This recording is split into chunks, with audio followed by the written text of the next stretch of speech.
Hi, and welcome to the Small Business Heroes Show, where we talk about everything to help your small business grow and prosper. I'm your host, Scott Trevathan, and today I'm talking to Emma Lyons. Now, Emma is the General Manager of Business Blueprint, a business education company that provides up-to-date training and guidance to entrepreneurs and business owners around the world. She is passionate about leading her world-class team and empowering clients to achieve their best.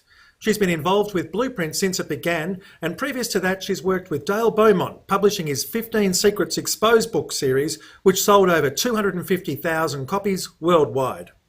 She's also heavily invested in helping orphans in Thailand through the Hands Across the Water charity, and each year organises a bike ride in Thailand for entrepreneurs to help raise much needed funds. To date, they've raised over $546,000. Welcome to the Small Business Heroes Show, Emma. Hi Scott, thanks for having me. Emma, I've just told people a little bit about what you do, but maybe you can just fill us in a bit more. Sure. Well, today actually marks a 10-year anniversary to when I first moved to Sydney, Australia, wow. Which Facebook told me this morning. So I moved here. I was a journalist back in a former life, and I moved here when I was 21 to come and work with Dale and produce his Secrets Exposed books, which was an adventure, of course, and a full-on 2 years for me. After that, I took off and did a bit of travel and spread my wings around the world, and then I came back when we started to do Business Blueprint. So worked my way up from being like our event coordinator basically to the general manager today. And yeah, I'll obviously talk about Business Blueprint soon, but it's been a crazy ride, working for the same company basically for 10 years. But we certainly have had a good time and it's been really great. I imagine it's been rather a static company that nothing much has changed in the last 10 years. Sometimes I wish that was the case, then maybe I'd get more sleep. But no, it certainly has been changing. That often is what happens when you work for an entrepreneur. As far as I'm concerned, that's what they do. They're always innovating and changing things. So it's definitely been a bumpy but amazing ride. So would you consider yourself the rock that keeps Dale focused or keeps him on track? And helps him achieve the things that he needs to achieve? Yeah, I think it's a great balance that we've struck, and probably why it's worked for so long, because he is very big picture and he comes up with the ideas, which I think is great from a logistics point of view then of going, well, how do we actually roll that out, or what team do we need, and all those types of things. It's not his strong point. He would admit that himself. So from a organizational point of view, yes, I think I've definitely helped to bring that all together and keep everybody focused and grounded, because often, entrepreneurs have one idea one day and a contradicting idea the next. And so it's about knowing what our path is and what our focus is, and then staying on that, but also, harnessing his amazing ability to think of new things and working out how we're going to do that. So for the entrepreneurs out there listening going, yeah, that's me, I'm all over the place, I come up with lots of different ideas. Is there any way that they can work to help their general managers or their team in general achieve their vision and their ideas? I think there's certainly a few things that entrepreneurs can be aware of. One of them I would say is not everybody works like you work. So Dale is switched on 24 hours a day. He's thinking about work. He's thinking about ideas. He wants to implement things now or yesterday. And I think it's important for people like that to keep in mind that not everybody has the same stamina. Not everybody has the same focus. Doesn't mean they don't love it. Doesn't mean that they don't want to do everything they can for a business. But I think it just comes down to matching everybody's needs. Definitely finding people around you that appreciate who you are and how you do things, but understanding that they may not do it the same way that you do. And the other thing that I've always worked on with Dale is giving me priorities. So he will have 10 things for me to do, and all of them are extremely important in his eyes, which I get. But I will often say to him, hey, tell me which one is more important so I can work on that for you and get it done, and the rest I'll have in control later on. So having a priority list, I think, helps the staff, because then they know what they're meant to do. And it's not I actually heard him the other day say to one of our new staff, they said, which of these should I do first? And he said, just do them all. And I said to him, no, just tell him which ones, and then he will be able to prioritize that for you and you won't be let down. That is absolutely great advice.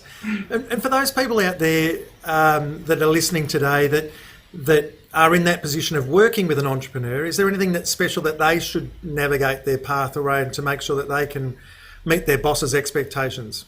Yeah, I think they should learn to deep breathe and be patient. It did take Dale and I a long time to be able to know how each other work, so it does take time. It's not as easy as just jumping in. When I first started working for Dale when I was 21, I was pretty scared of him actually, because he was really full on, and that's just how he is. And now, of course, I've come to appreciate that that's who he is. So I would say it's about having patience, asking questions of things. I've always been an advocate of saying if I didn't understand something instead of pretending that I did, because there's nothing more frustrating to an entrepreneur when it comes back wrong. So I would rather ask 20 questions and get it right. And I think it's just about trying to build that relationship, and also maybe understanding that they're not going to be so focused on the smaller details because they are focused on the big picture. So it's about, certainly from a general manager point of view, stepping up and taking over those things and making sure that they're taken sorted, because that is your job. His job is to come up with the ideas. My job is to sort out how it's going to work. Fantastic. Beautiful advice. How do you think that Business Blueprint has grown in team-wise over the past 10 years?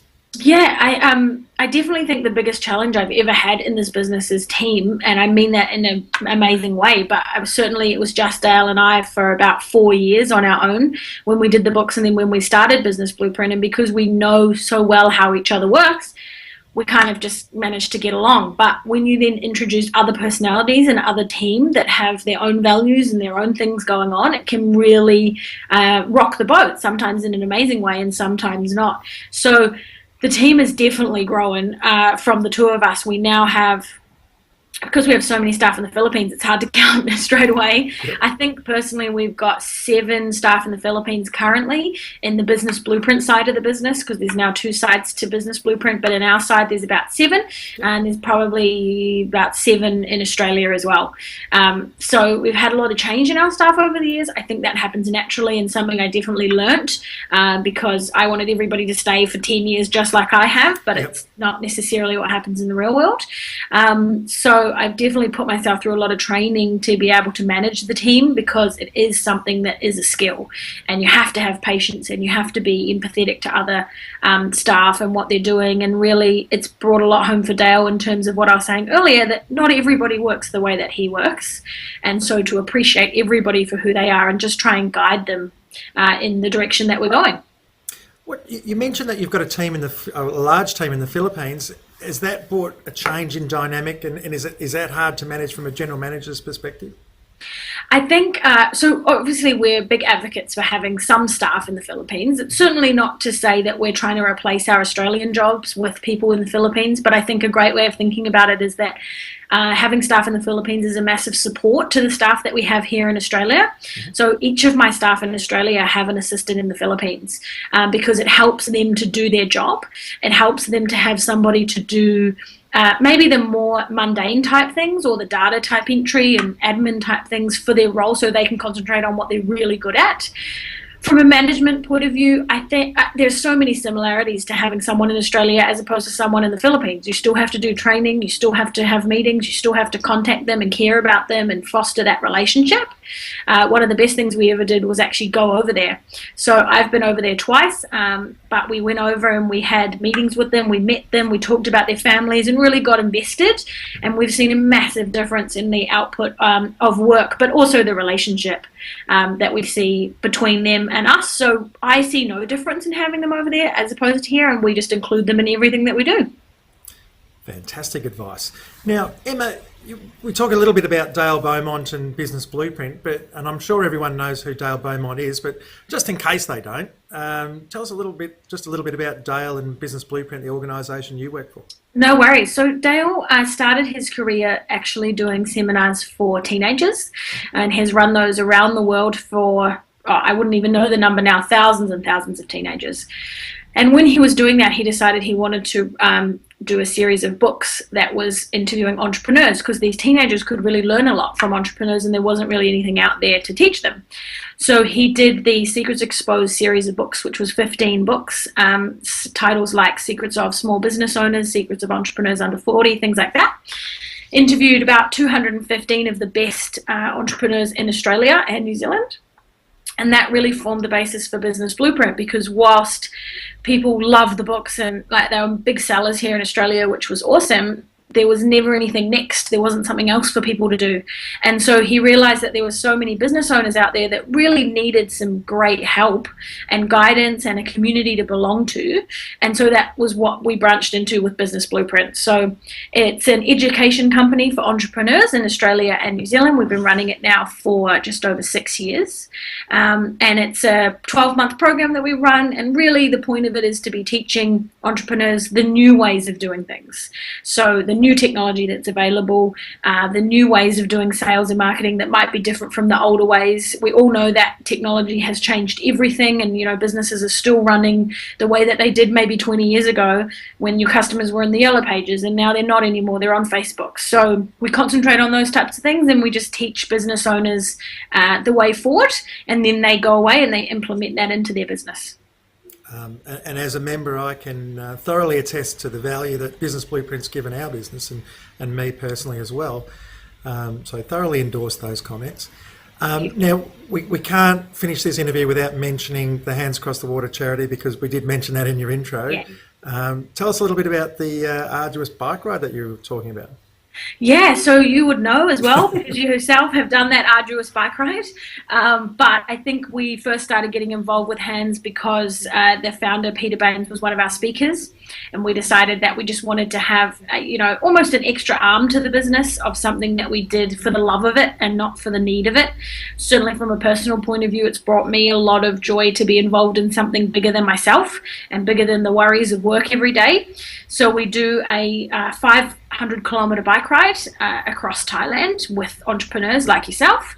Everybody raises $5,000, and that all goes to kids in Thailand. So originally it was children from the tsunami that didn't have any parents, and now it's a whole range of different kids in Thailand. And one of the reasons we do it is because 100% of the funds go straight to the children, which was really important to us.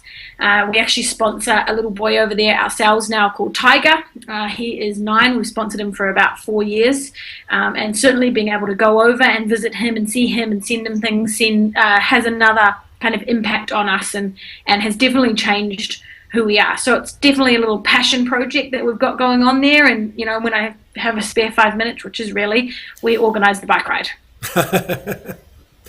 Well, it's fantastic, and I can thoroughly encourage people to get involved in that as well, preferably through Business Blueprint. If people listening today want to find out a little bit more about Business Blueprint or about yourself, what's the best place for them to go? Great. So either you can visit businessblueprint.com.au. That has a lot of information about our program and testimonials and things like that. Or we run a free event around the country a few times a year, and that is newrulesofbusiness.com.au. And you can go on there and register for the free event. We come to all major cities. It's just one day of Dale giving content away the entire day, and then a little bit, of course, about what Business Blueprint does. So either of those two ways is a great way to connect with us. Well, it's a fantastic community that you're in charge of, and you're doing a great job, Emma. Thank you so much for your time today, and thank you very much for listening, everybody. My name's Scott Treverton. You're listening to Small Business Heroes. If you'd like to find more about us, you can go to our Facebook page, which is Small Business Heroes, or you could also go to the Scott Partners Facebook page or at www.scottpartners.com.au. I'll make sure all of those links are just listed below this video here. Emma Lyons, thank you so much for your time today. And I thoroughly encourage everyone, if you want to find out more about Emma as well, join Business Blueprint, or we can talk about next time something called Brin, which might give people access to some of the content that you're talking about as well. Sounds good. Thanks so much for your time, Scott. Thank you.